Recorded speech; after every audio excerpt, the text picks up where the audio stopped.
आज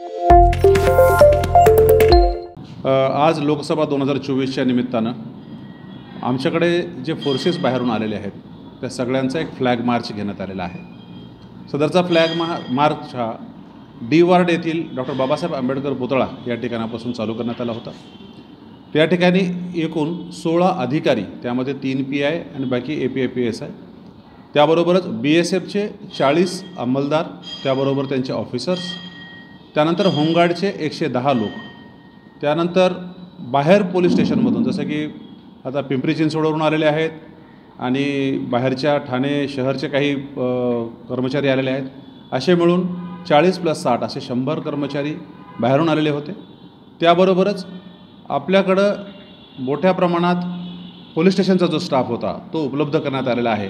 250 ते 300 कर्मचारी आणि 16 अधिकारी असा फ्लॅग मार्च आपल्या ड वार्डपासून निघून पहिल्यांदा तिसगाव चौक, त्यानंतर चक्की नाका, मेट्रो मॉल, त्या ठिकाणाहून नंतर रेल्वे स्टेशन आणि त्यानंतर परत ड वार्ड असा घेण्यात आलेला आहे। जवळपास 6-7 किलोमीटरचा हा फ्लॅग मार्च घेण्यात आला आणि मोठ्या प्रमाणात पोलीस अधिकारी, अंमलदार आणि त्यांचे वाहनं याचा सहभाग घेण्यात आला होता। आमच्या पोलिसांमध्ये कॉन्फिडन्स बिल्डिंग, त्याबरोबरच पब्लिकमध्ये सुद्धा कॉन्फिडन्स बिल्डिंगसाठी हा प्रयत्न आहे, जेणेकरून लोकसभा जे इलेक्शन आहे ते शांततेत आणि अगदी कॉन्फिडेंटली चांगल्या पद्धतीनं पार पाडता यावं यासाठी हा रूट मार्च घेण्यात आला होता।